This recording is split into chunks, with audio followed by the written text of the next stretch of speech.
Fala pessoal, eu sou Israel, eu estou aqui de volta no canal da IBNU, no Ministério Integre Jovem, e nós estamos estudando o livro Gálatas para você, do Tim Keller. Chegamos no capítulo 12, parte 1, os versículos aqui é um pouco confuso, a gente está terminando o capítulo 5, é o último versículo 26, daí vai direto para o capítulo 6, versículo de 1 a 6. E qual que é o assunto do dia? Relacionamento com fundamento no Evangelho.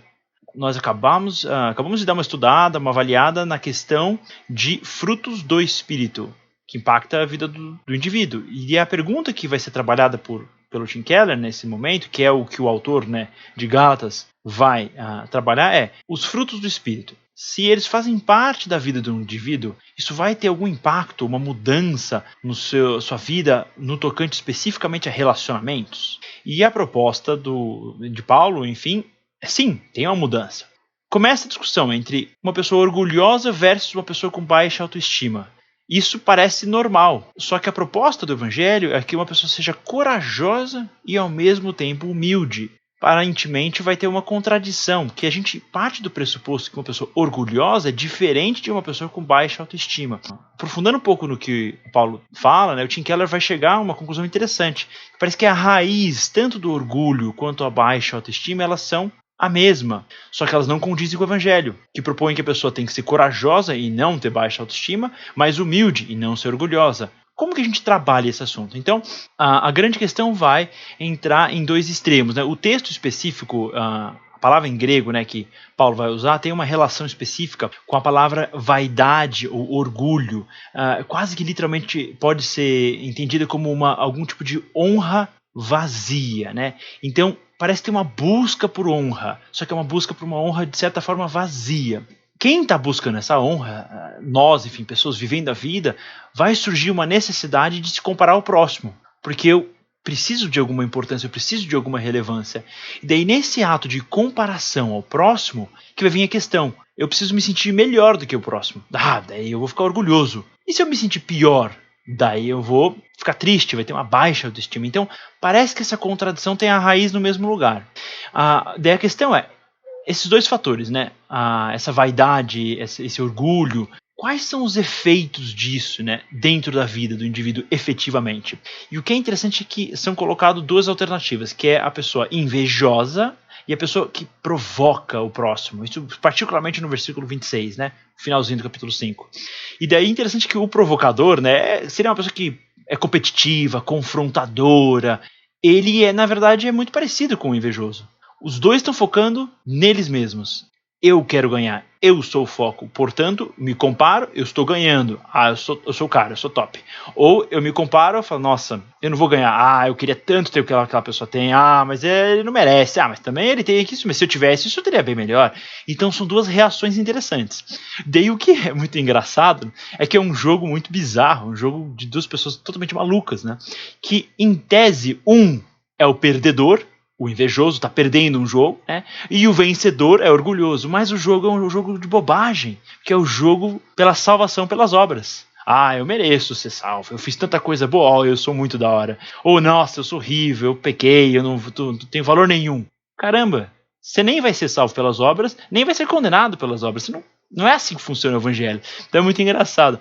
O Tim Keller vai citar o C.S. Lewis, naquela famosa frase dele, não é uma questão de você pensar menos em você. Não é para você pensar menos de você. É para você pensar menos em você. Então não é para você se desprezar, se menosprezar, e sim focar menos em nós mesmos. Esse é um problema que todo mundo tem, E daí quais são as consequências disso, A consequência desse problema raiz, é um conflito, um relacionamento que não é saudável entre as pessoas, E tudo isso é baseado no quê? Na insegurança e na sensação de inferioridade. Então quem tem essa sensação que é comum, todo ser humano pecador vai ter essa predisposição de uma insegurança e um senso de inferioridade, e daí tem duas reações pecaminosas ou distantes da proposta do Evangelho, que é tanto a inveja, ou seja, se dentro dessa competição artificial que não existe você está perdendo, você está abaixo, ou o desprezo, Você tá no ranking número 2 lá na competição global de eu sou muito bom porque eu faço tudo certo e mereço ser salvo,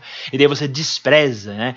Então, tanto a pessoa que despreza o irmão, o próximo, ou é invejoso, a raiz é a mesma e os efeitos negativos são muito semelhantes. Então, uma coisa que eu acho interessante, que daí eu pensei muito em mim, né? Minha vida, né? Eu tenho qual predisposição? O Tim Keller vai falar que é muito comum que cada indivíduo tem uma dificuldade especificamente com um aspecto dentro desse problema, né? Então tem predisposição para ser mais invejoso ou mais, digamos, provocador ou de mais conflito, né? E eu percebi que na minha vida, enfim, adolescência, juventude, eu sempre tive uma predisposição de conflito um pouco maior, uma sensação de que, eu vou justificar que eu sou melhor que o outro, uma certa arrogância, que isso gerava uma tensão. E eu via uma pessoa que tinha mais baixa autoestima e falava, é ele que tá pecando. Eu não. Eu sou muito importante. Ele que está errado e precisa de salvação de Deus. Então, às vezes, a gente se sente mais confortável, digamos, no espectro desse pecado, sendo que só porque a gente reconhece o pecado do próximo, não quer dizer que a gente também não está sofrendo exatamente o mesmo efeito colateral e nocivo, que é basicamente a mesma questão, né?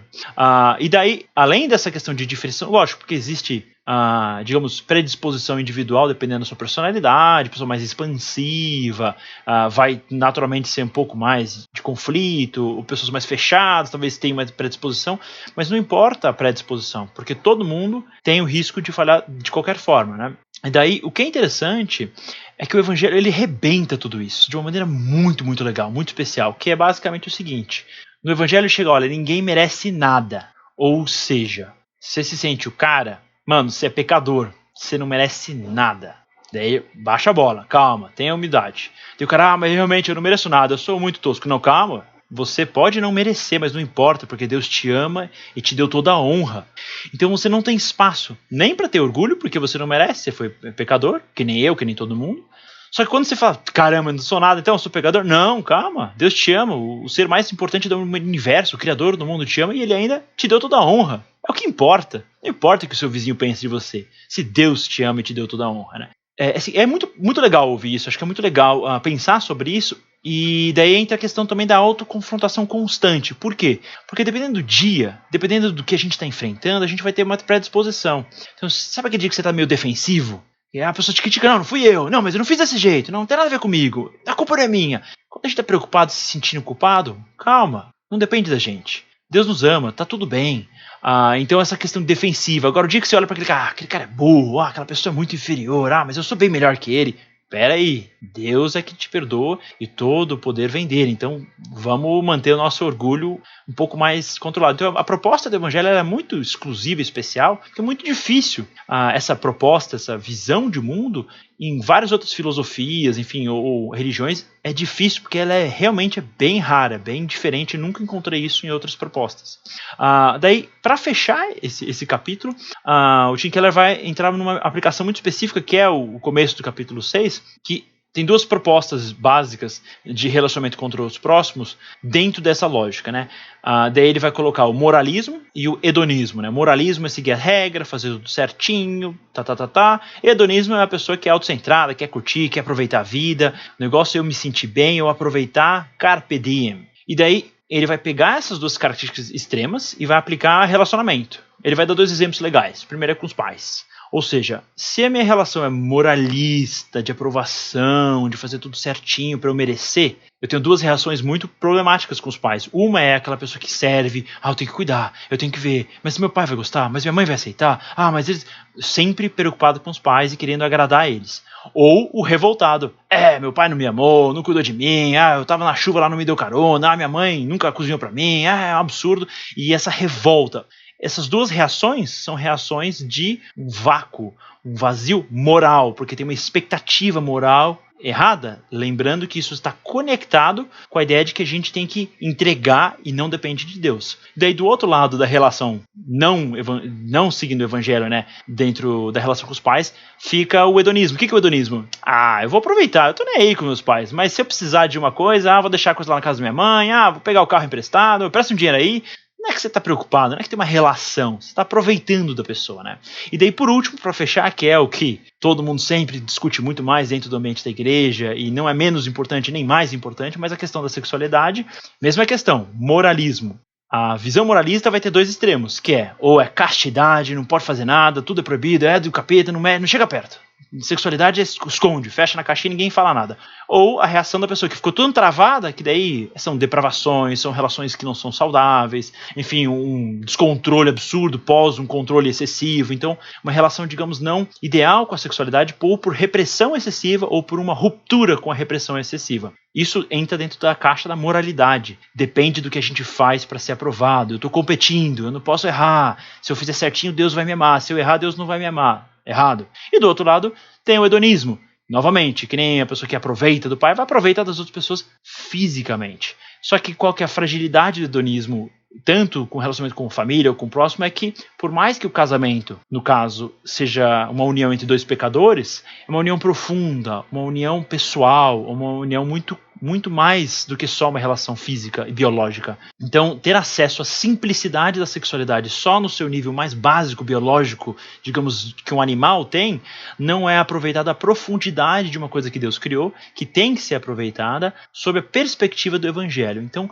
é muito especial esse texto, particularmente eu gosto muito dessa parte de Gálatas, porque é uma questão que sempre atingiu a vida de todo mundo e vai continuar atingindo a nossa vida, esse equilíbrio entre humildade, entre nós termos um respeito, mas ser corajoso, viver a vida com alegria e com a consciência da vitória do reino de Deus, sem nunca se perder e nos achar superior ao outro e perder a humildade, mas também sem nos sentir inferior e deixar com que isso prejudique o nosso aproveitamento da nossa vida. Que Deus abençoe todo mundo assistindo. Muito obrigado por terem assistido e participado. Não esquece de curtir e seguir a página. Semana que vem estaremos de volta com mais um vídeo de Gálatas para você. Deus abençoe, boa noite, ou bom dia, ou boa tarde a todos.